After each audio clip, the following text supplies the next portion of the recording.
Hello, my name is Glenn Cassis. I'm a member of the Greater Hartford Alliance of Black School Educators, and we are here this afternoon to speak with Senator McCrory about education in the state of Connecticut. With me are Barbara Smith, member of the organization, Annette Shack, who's another member of the organization, and our Senator McCrory, who is a representative in the Hartford district area. To start off, I'd like to have the senator speak a little bit about 10 minutes or so, about some of the things that regarding education and what the Education Committee will be looking forward to doing in the next coming legislative session. Okay. What some of the things that I'm looking to do? Well, first of all, I want to talk about some of the things that I already done, which is important that a lot of people don't know. I am Senator McCrory. I represent Hartford, Bloomfield, and Windsor. I am the chair of the Education Committee in the state of Connecticut, the first black chair they ever had, and not only that, the first educator who's chairing the committee. So therefore, I come with knowledge, practical knowledge, real-life experiences when I talk about educational issues. I've been on that committee. I've been in the office for 19 years. I served on that committee for 18 years. So I was sitting around and listening to conversation over 18 years about education in the state of Connecticut. And once I became the chair, there's some of the initiatives that I immediately went to make sure we had change. Everyone knows, all the research shows in education that all children learn better. All children academic levels increase when they're taught by a diverse teaching background. What does that mean? We need to have more black and brown educators in our classroom. That's what the data show. So what I was able to do as chair of the committee is increase the number of black and brown educators just over the last 4 years alone by 239 new educators. That's more than every college in the state of Connecticut combined. Previously to that, in the state of Connecticut, we were producing maybe 30 black and brown educators per year in our state universities. We're over 230 over the last 3 years alone. Why is that? Because I implemented programs to increase the number of black and brown teachers in our classrooms. One of them was the TRP program, Teacher Residency Program. What we find in our community, many people if you didn't go into education coming out of undergrad, you wanted to go in there after a few years of working somewhere else. And the problem was that with so many of our young people, and many of us people, couldn't go back and afford to go back and get a master's degree because we made it so difficult for you to get into the field of education. We eliminated that by creating a TRP program, a Teacher's Residency Program, where the individual will get a first year's salary as a teacher, but also get trained, and it only takes about 16 months to become a certified teacher in the state of Connecticut. That program alone has created over 100 and some odd new teachers in our school systems. Another thing that I'm proud of is the fact that if you graduate from a school district in Hartford, Bloomfield, Windsor, in the district I represent, and you want to become an educator, I will provide you a $10,000 scholarship a year for 4 years if you come back into your school and your community to become an educator. That way we can protect our future by making sure that we have more young people going to the field of education. So I'm a proud champion of that. Another thing I'm proud champion of, my son just graduated from college.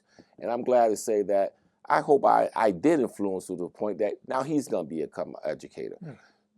Being a young black male educator in the state of Connecticut, you're almost a unicorn. We pretty much don't exist. Our young people, our men, our young women, and our young men need to see black and brown men in their classrooms because usually they don't ever see them. Right. I became an educator because I had a black male teacher when I was in elementary school, and I had black female teachers, and I had great white teachers.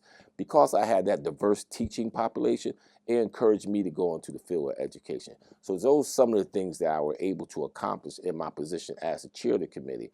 A couple other things that I was able to accomplish as chair of the committee, we put forth policy that said Black and Latino studies had to be taught in our schools. We're the first state in the United States to require that in our schools, and I'm proud of that. Another thing that I was able to accomplish that little people don't talk a lot about is financial literacy. You cannot graduate anymore from a school in the state of Connecticut unless you have a class in financial literacy in our school system. Never been done before. The last thing I'm going to talk to you about what I've already done in the field of education is money. ECS formula, you all know that's the formula that takes how much money each school district gets. It has never been fully funded in the history of the state of Connecticut until this year.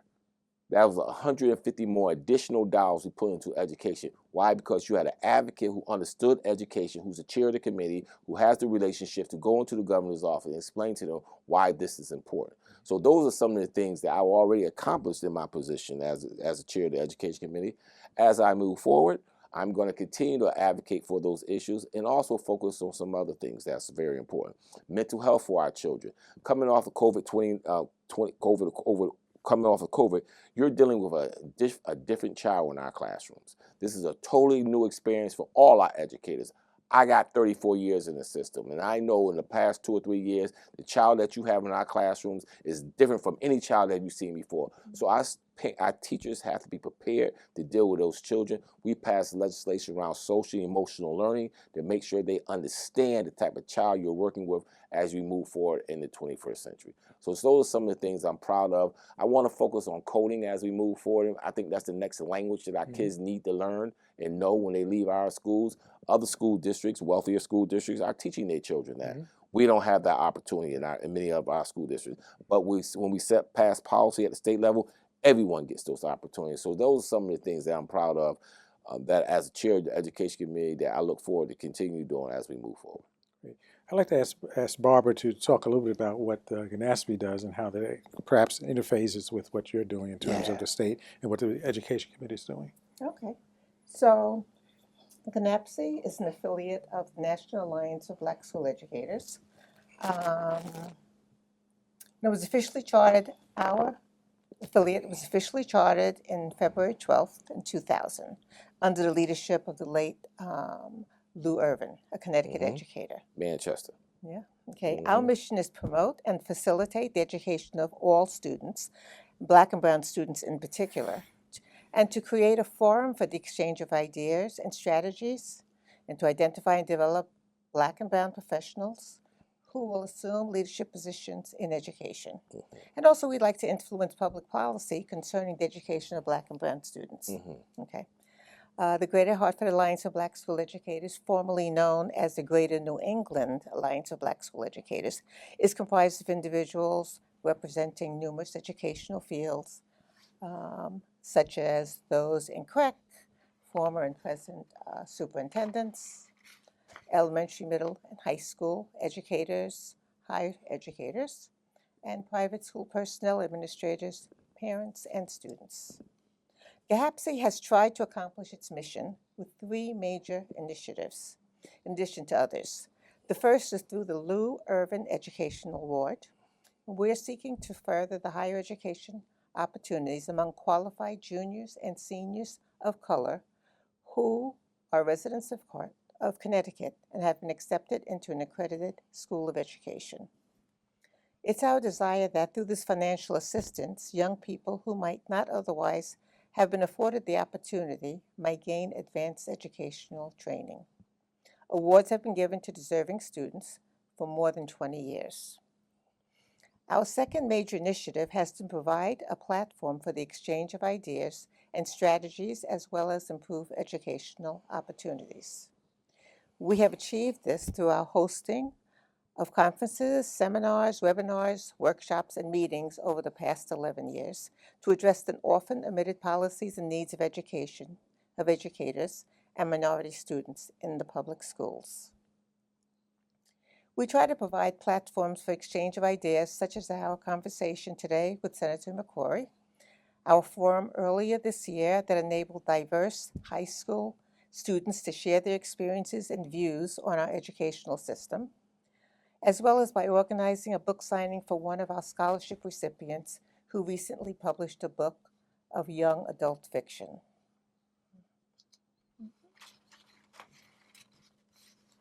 Okay. Our third major initiative has been to support our local school system. We have donated books and supplies to elementary schools, conducted multiple day of service initiatives within local schools to address goal setting and reading with students, and provided coding classes to middle school students. Some of our current plans are to address the reading deficit within an adopted classroom, continue to offer the coding classes within the schools, as well as to continue providing forums to share ideas and strategies with fellow educators, students, and community members. Okay. So Annette? Okay. Mhm. Today we have a dedicated public servant who has been working in the Connecticut State Legislature for over 20 years. He's already told you that he is Deputy President Pro Tem of the Senate and Chair of the Education Committee, but he is also Vice Chair of the Energy and Technology Committees. And he's a member of the Appropriations, Banking, Government Administration, and Elections Committee. Senator McCrory is a product of the Hartford Public Schools, and he's also taught in the Hartford Public Schools. He taught at Rawson Elementary School and the Lewis Fox Middle School, where he and his colleague Sadiq Ali founded the Benjamin E. Mays Institute for Boys. Senator McCrory believes in education, that education is a fundamental right for every student, and every student deserves a quality education. As he has already told you, he's worked for funding for our schools and that all students have equal access to educational opportunities. Even this year, he's worked on programs like Education Rising. It's a program that guides young people on the path to teachers' careers. And in the Senate, he's worked on Senate Bill 5 and Senate Bill 380, and recently, which he's talked a little bit about, Senate Bill 5436. All of those involve key educational issues. So over the years, Senator McCrory has been a true friend and supporter of GNAPSI. And to that, Senator McCrory, we say thank you. We truly are grateful for your support throughout the years, right? And we will have some questions, and I will have a question for you. Okay. Glenn, if you, I will just give the question now, if you Yeah, don't go ahead. mind. Yeah, Okay. fine, great. As you know, our organization's focus is on public education. It has been said that you don't support or believe in public school education, but you only believe in school vouchers.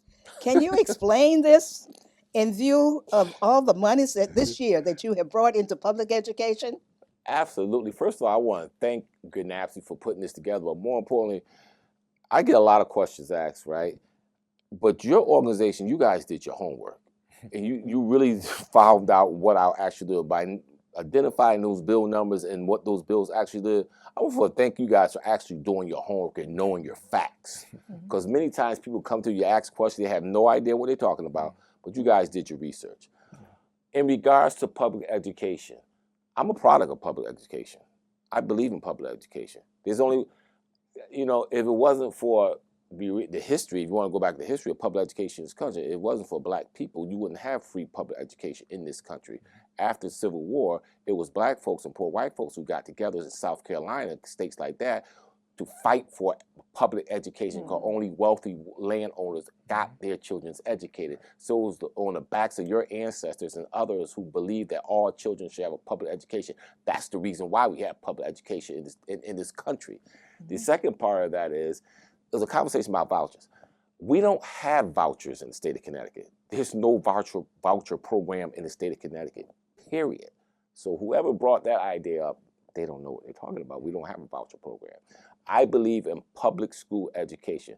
What separates me from other people, talking heads, I believe in all public education, whether it's your local school where you walked to school, or you took the Yale bus to school and everybody met up at their local neighborhood school.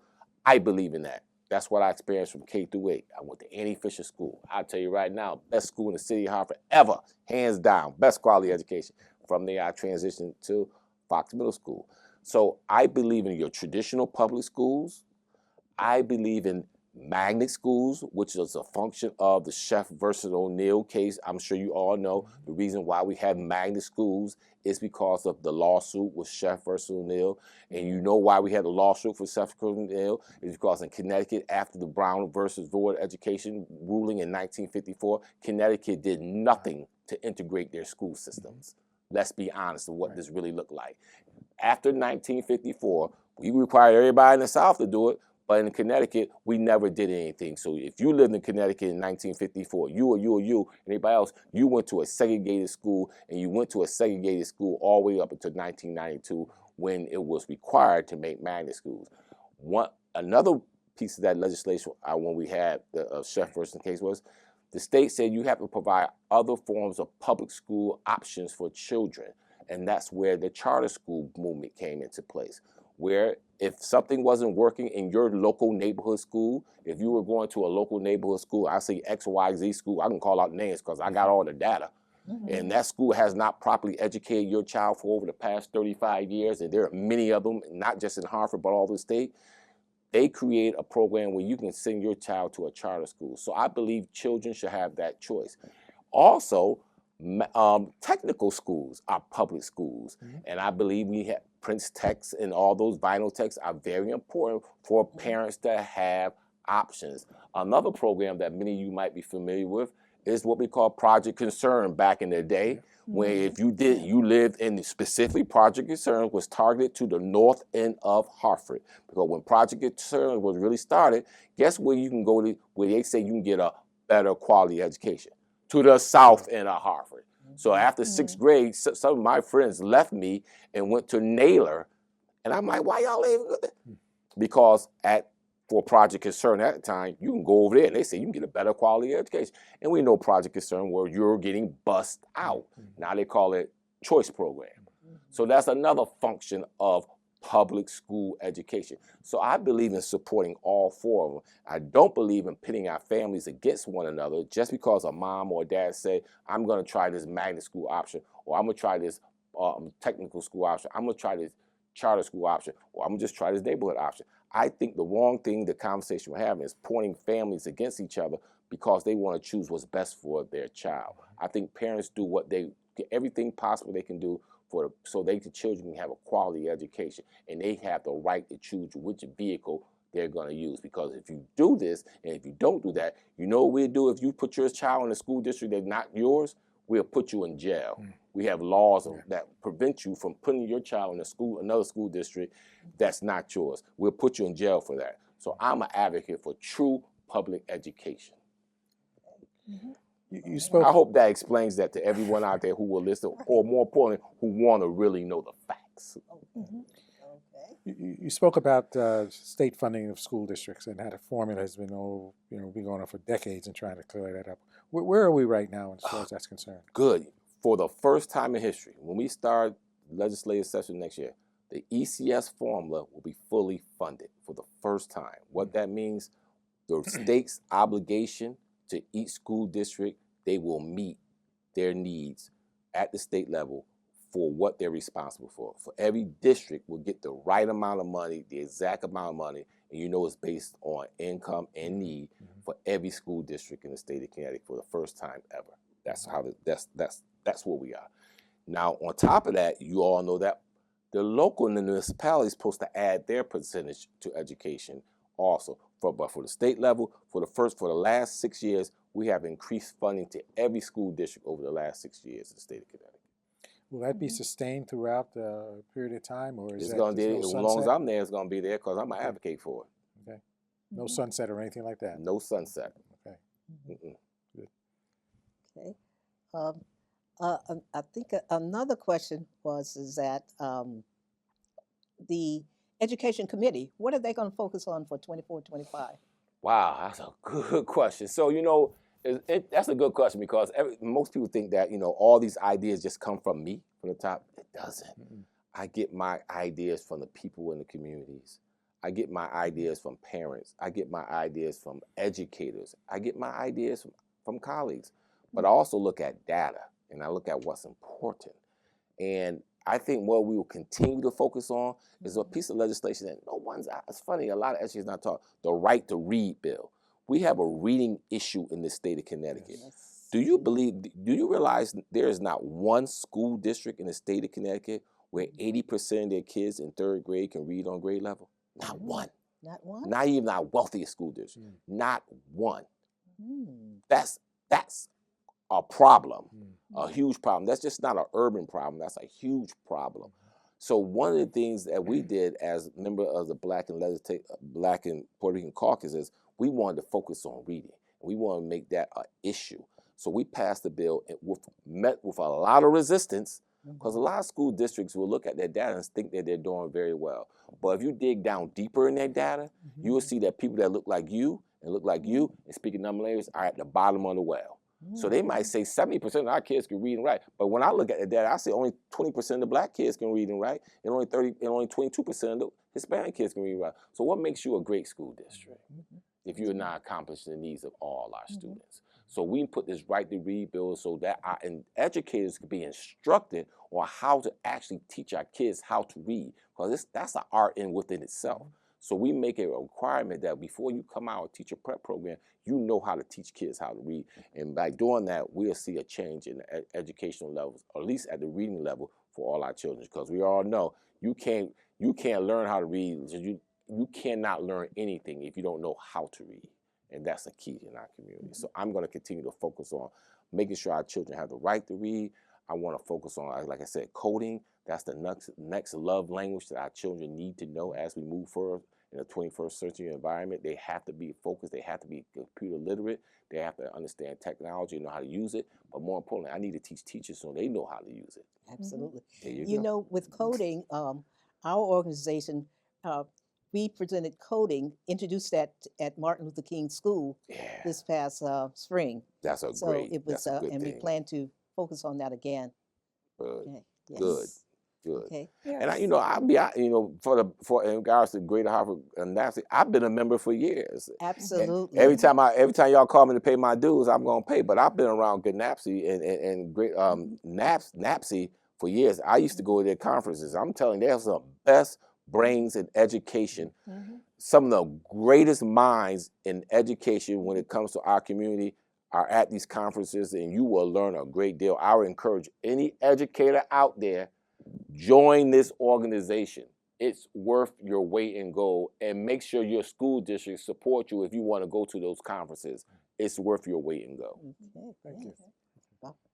So I have a question. When will the universities be required to put in these courses for the teachers to make sure that they know how to teach reading? Oh, that's a very good question. We started last year, like 2 years ago, when these teacher prep programs require the ability to use their skill set. So it's already been started. It's been about a couple years ago. And even those people who are coming from our non-traditional backgrounds and getting to the field, as like myself, I didn't go to school to become a teacher. Okay. My background was in economics. I have an economics undergraduate degree and a master's in business administration.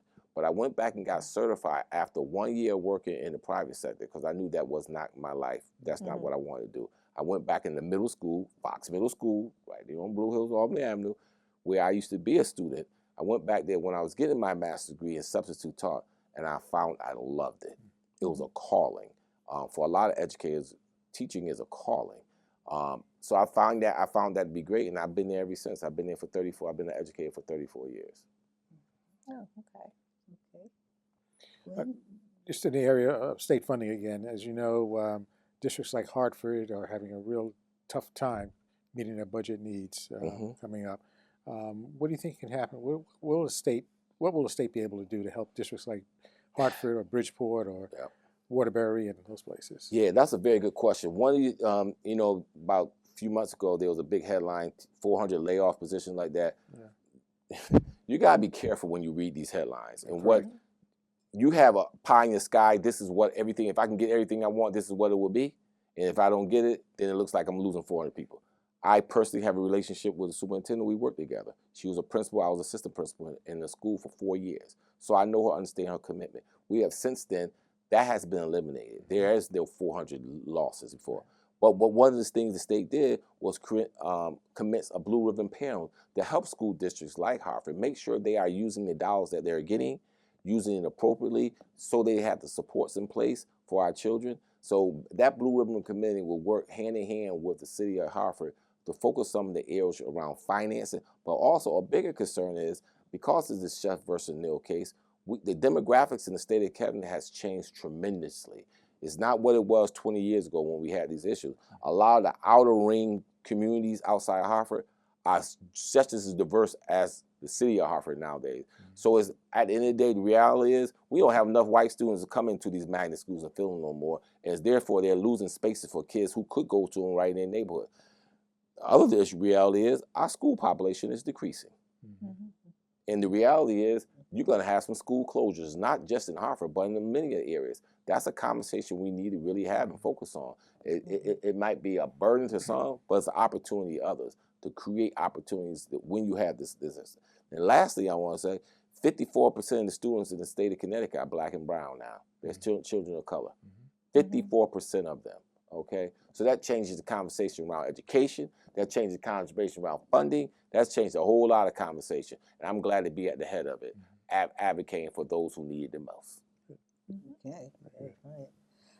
So, You got another question? yeah, just one other question.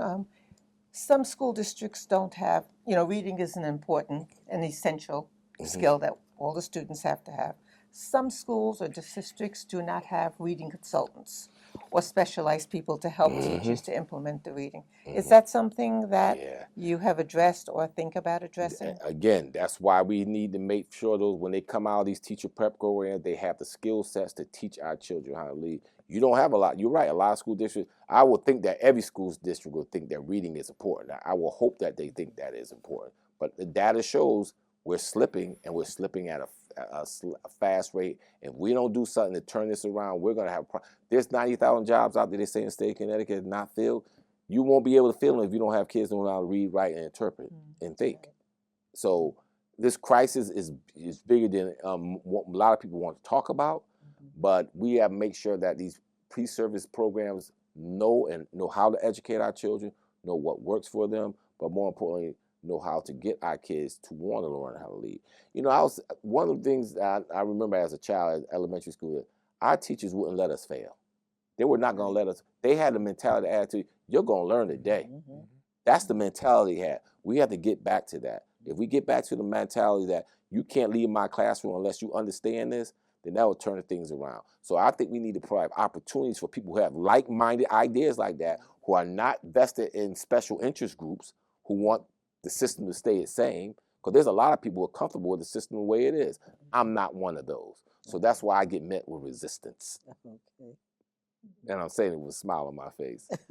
Right. Because I'm a black and I'm a chair of the education committee, and I can speak the facts. And people know I know the facts. Okay? And that makes some people cringe, but it makes some people stand up and shout. And I like the ones that stand up and shout. Next question.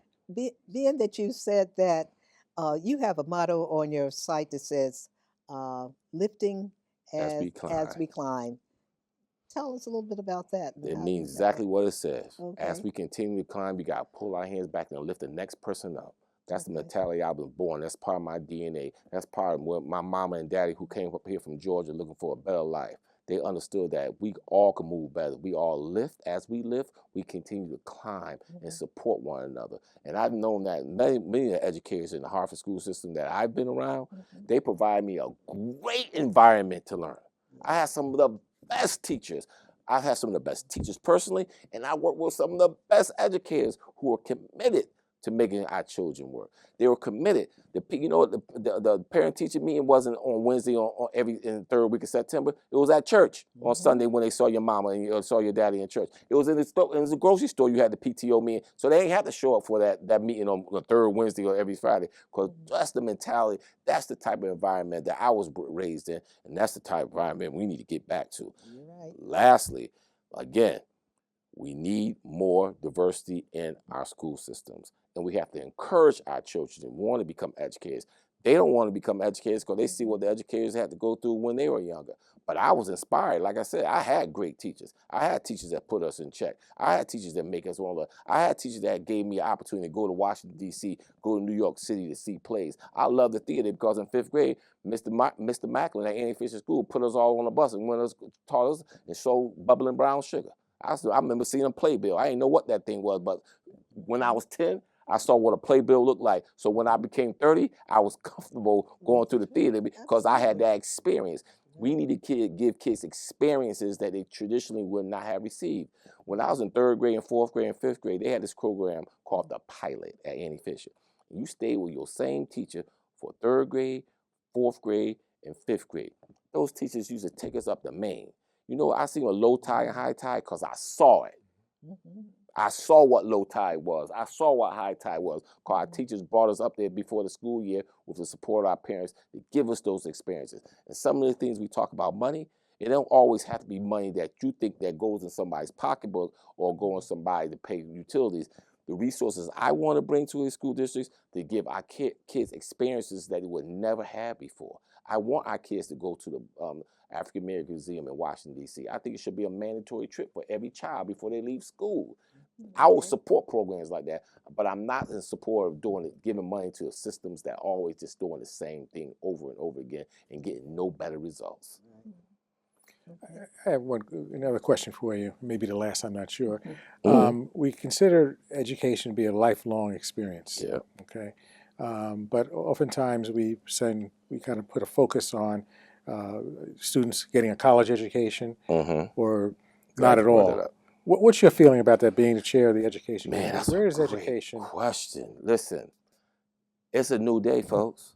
Everybody can't go to college. Everybody don't want to go to college, okay?